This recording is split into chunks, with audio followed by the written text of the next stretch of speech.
In ancient Israel there lived a prophet named Jonah, a servant of the Lord who had been chosen to carry messages not only to his own people, but to nations beyond their borders.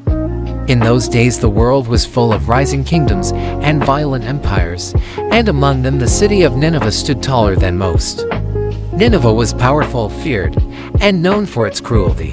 Its armies conquered without mercy, its rulers governed with iron, and its reputation spread far across the lands. News of Nineveh reached every traveler, merchant, and distant nation. And many believed the city would never fall and never change. One day the word of the Lord came to Jonah with a command that weighed heavily on him.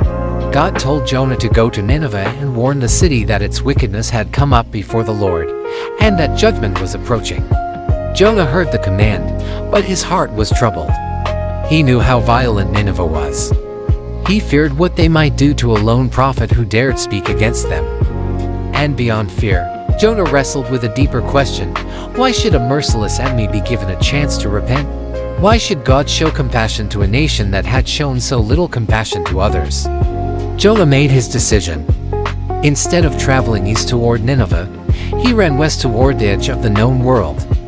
His feet carried him down to the port of Joppa, where ships lined the shore and sailors prepared for long voyages. There, amid the shouts of traders, the smell of salt water, and the clatter of moving cargo, Jonah found a ship preparing to sail to Tarshish, a distant land far beyond Israel's horizon. To Jonah, Tarshish represented escape, a place so far from Nineveh that perhaps the command of God could be left behind. He paid the fare and boarded the ship, believing distance might free him from duty. The ship left the harbor and pushed out onto open waters.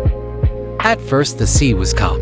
The winds were steady, and the sailors relaxed as the coastline shrank behind them. But as the vessel reached deeper waters, the sky above began to shift. Dark clouds rolled across the horizon, thick and heavy, as though the heavens themselves were stirring. The wind grew fierce and the sea rose in great waves, striking the hull with violent force. The sailors, hardened by years upon the sea, recognized danger immediately. They scrambled to secure ropes, shouting orders as the storm intensified. Rain poured in sheets, lightning split the sky, and thunder roared like a beast awakened. The storm grew so violent that the ship threatened to break apart. The sailors became desperate and began to throw cargo overboard to lighten the vessel. They prayed to their many gods, calling for deliverance, but the storm did not yield. The wind howled, the waters raged, and the vessel groaned beneath the strain. While chaos engulfed the deck, Jonah had gone below into the inner part of the ship, where he laid down and fell into a deep sleep. Exhaustion, guilt, and fear weighed on him, yet he slept through the storm until the captain found him and demanded that he call upon his God like the rest of the crew. The sailors, desperate for answers, cast lots to discover who had brought such calamity upon them, and the lot fell upon Jonah. Fear washed over the men as Jonah confessed that he was fleeing from the God who created both sea and land. The sailors trembled at the thought, for if Jonah's God commanded the seas, then no storm was accidental and no escape was possible. Jonah told them that the only way for the sea to grow calm was for them to cast him into the waters. At first they refused, and with great effort they attempted to row the ship back toward land, but the storm only grew stronger, pushing them farther from safety.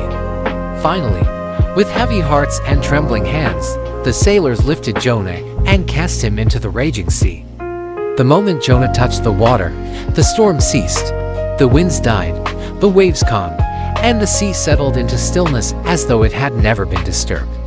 Awe and fear filled the sailors, and they offered sacrifices and made vows to the Lord, recognizing his authority over storm and sea. Meanwhile, Jonah sank beneath the waves. The light from above faded as he descended into the cold depths, swallowed by silence and darkness. But Jonah did not drown. From the deep, God appointed a great fish to swallow him.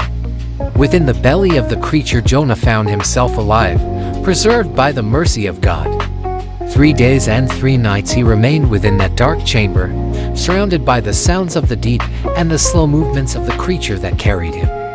Inside the fish, Jonah reflected upon his disobedience, his fear, and the mercy that had spared him. He prayed to the Lord from that unlikely sanctuary.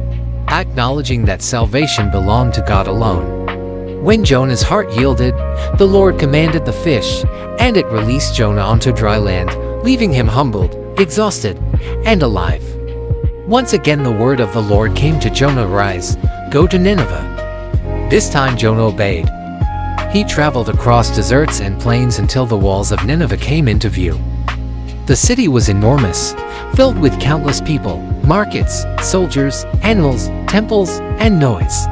It took 3 days to walk across its breadth. Jonah entered the city and proclaimed the warning God had given, that destruction would come upon the city in 40 days if it did not repent. To Jonah's astonishment, the people listened. Word spread quickly through the city, and hearts were struck with fear and sorrow. The people humbled themselves, fasting and turning away from violence and evil. Even the king rose from his throne, set aside his royal robes, covered himself with sackcloth, and urged the entire city to seek mercy from the Lord. And God saw their repentance, and he relented from the judgment he had planned. But Jonah grew angry. He had desired judgment, not mercy. He left the city and built a shelter outside its walls, sitting beneath the sun to watch what would become of Nineveh. God appointed a plant to grow over Jonah, giving him shade and comfort. And Jonah was glad for the plant.